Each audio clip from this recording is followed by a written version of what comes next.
ibyaha byagabanutseho 15 n'ibice 7 kwijana ugereranije n'umwaka wa 2024.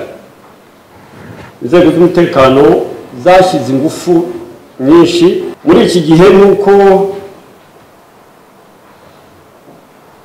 byagaragaye mu mwaka wa 2025 hari ibindi byatwaye ubuzima bw'abanyarwanda biteje umutekano muke. Turi mu minsi isoza umwaka, kabirangwa n'ibikorwa byinshi, habamo kwishimira iminsi mikuru aho abaturarwanda benshi bakora ingendo zijya mu byaro. Turasaba abantu kwitondera kandi kuri iri segonda nibura abantu 16,000 bari mu kirere mu ndege bava ahantu hamwe bajya ahandi. Kuzenguruka isi bisigaye byoroshye ku buryo uko turi miliyari 8 dusa naho turi abaturanyi kubera uburyo gukora ingendo bisigaye bikorwa. Ikibazo nuko gutegura urugendo bigora, gukora reservation ya tike y'indege, gushaka visa, ubwishingizi bw'urugendo. Amahirwe twagize nuko hari abantu bazobereye muri ibi bintu kandi biyemeje kudufasha. Abantu nka Ireme Travel Agents Limited, kompanyi nyarwanda iri mu zambere muri service zo gutegura ingendo, ubukerarugendo no kwakira abantu. Kompanyi yemewe n'ihuriro mpuzamahanga ry'ubwikorezi bwo mu ndege IATA.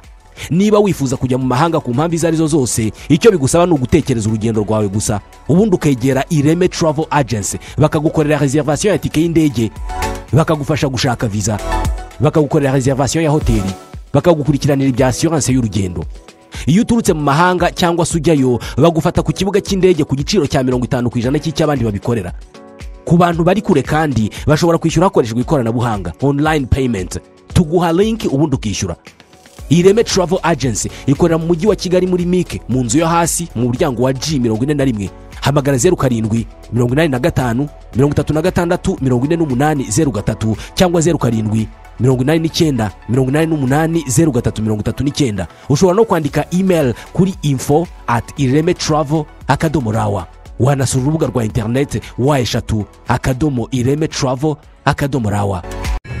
Wigeze wibaza ushobora kubona inzu nziza ku giciro ushoboye cyangwa se ubutaka bufite ibyangombwa butarimo ibibazo? Nta mpamvu yo gukomeza gushakisha, ibisubizo byose biraha.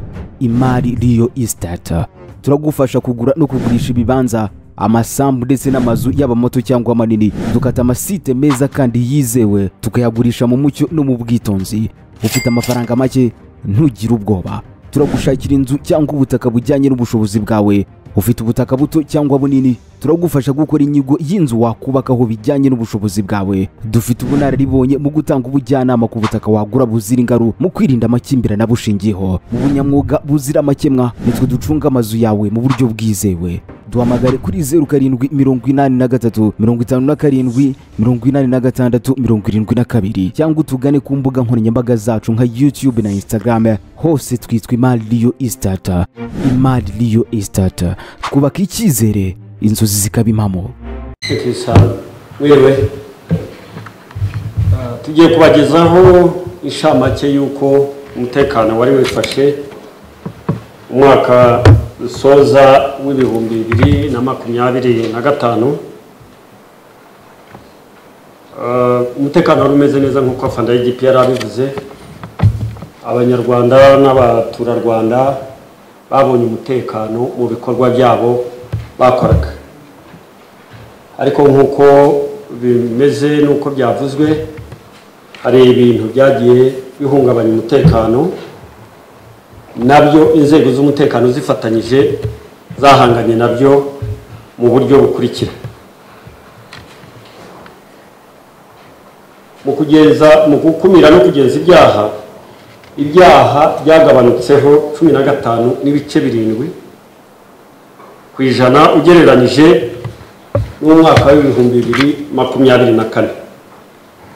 Inzego z'umutekano zashyize ingufu nyinshi mu kurwanya ubujura, ibiyobyabwenge, ibinyobwa bitujuje ubuziranenge bigaragara nka bimwe mu mpamvu ziva mu rugomo no gukora ibyaha bitandukanye. Inzego z'umutekano zafatanyije kandi zashoboye kugaruza ibyabaga byibwe, birimo ibikoresho cyane cyane by'ikoranabuhanga bigizwe n'amatelefoni, computers, amateleviziyo n'ibindi.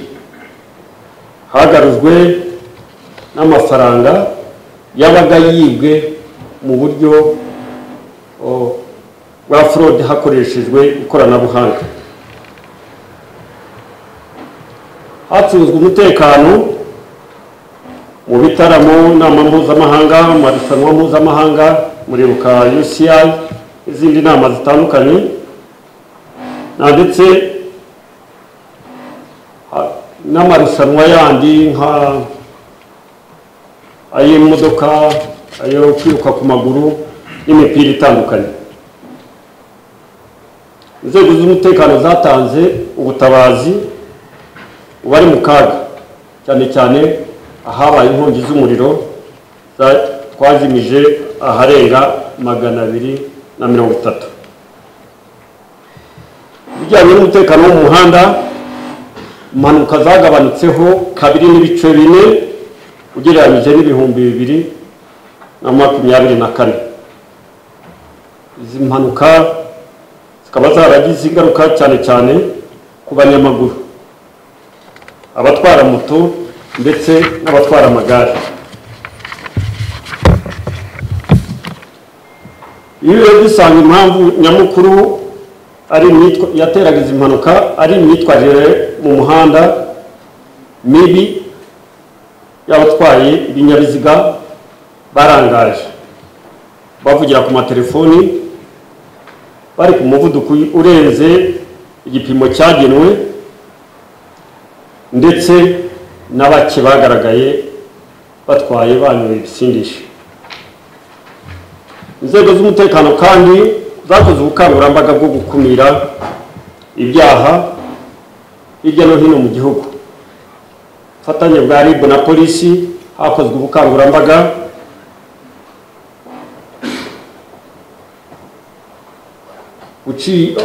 bicishijwe mu biganiro ku mateleviziyo, ibiganiro mbwirwaruhame ndetse no kuri social media.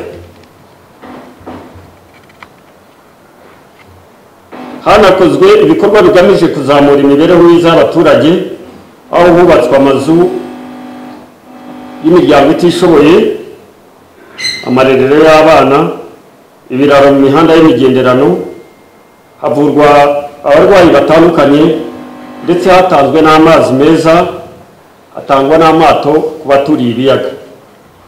Ibi byose byakorwaga muri joint community outreach programs. Ibi byose byagezweho kubera ubufatanye bw'abaturage b'u Rwanda mu gukumira ibyaha, batanga amakuru ku nzego z'umutekano. Byagezeho nanone ku bufatanye nk'uko babivuze bw'ibitangazamakuru. Bagezeho kandi nanone kubera kubaka ubushobozi bw'izi nzego zombi n'izindi zishinzwe umutekano, kongerwa umubare w'abashinzwe umutekano, bahabwa ibikoresho bigezweho ndetse n'amahugurwa. Muri iki gihe nk'uko byagaragaye mu mwaka w'ibihumbi 2025, hari ibindi byatwaye ubuzima bw'abanyarwanda biteza umutekano muke. Habaye ibiza byahitanye abaturage bagera ku 130 mu gihugu hose, harimo abakubiswe n'inkuba ari bo benshi, abagwiriwe n'ibirombe, inkangu ndetse n'abatwawe n'imyuzure. Hasenyutse amazu agera ku 1800, hangirika imyaka y'abaturage iri ku buso bwa hegitari 1,100, ndetse hapfa n'amatungo yabarenga 100.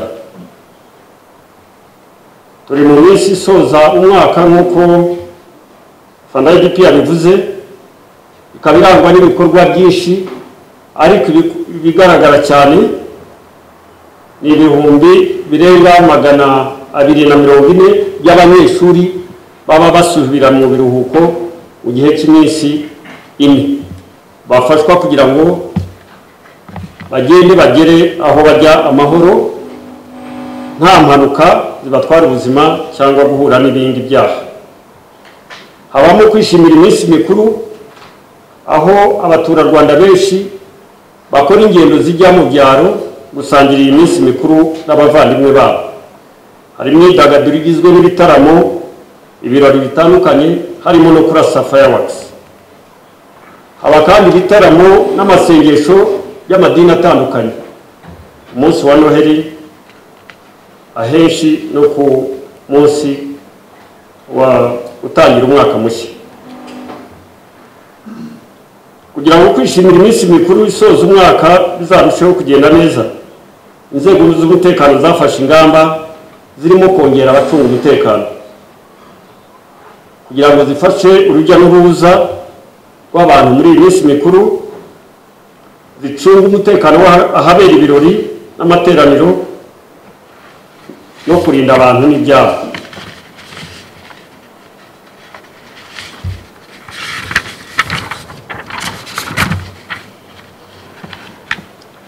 Harasabwa rero ubufatanye bw'abaturage, cyane cyane tubicishije mu itangazamakuru nk'uko muri hano, kugira ngo umuturage yumve uruhare rwe kugira ngo muri iyi minsi mikuru imyidagaduro izarusheho kuba umutekano. Turasaba yuko abantu bakwirinda gutwara banyoye ibiyobyabwenge. Turasaba kandi ko abakora ingendo ndende bazitegura kare kugira ngo twirinde umuvundo ukuze kugaragara ku matariki ya 23, 24 z'ukwezi kwa 12 ndetse na 31 z'ukwezi kwa 12. Amatariki nayo mu kwezi kwa 12 ahenshi ni igihe abaturage baba bashaka kujya kwifatanya n'imiryango yabo, bakabikora habura umunsi umwe, imodoka zikaba nke cyangwa se hakabaho kuvuduka. Turasaba abantu kwitondera kandi kudaha abana ibisindisha ndetse no gukurikirana ibikorwa by'abana barimo muri ibi biruhuko kugira ngo tubarinde ingeso mbi zo bakwishoramo, cyane cyane ababyeyi badakurikiranye.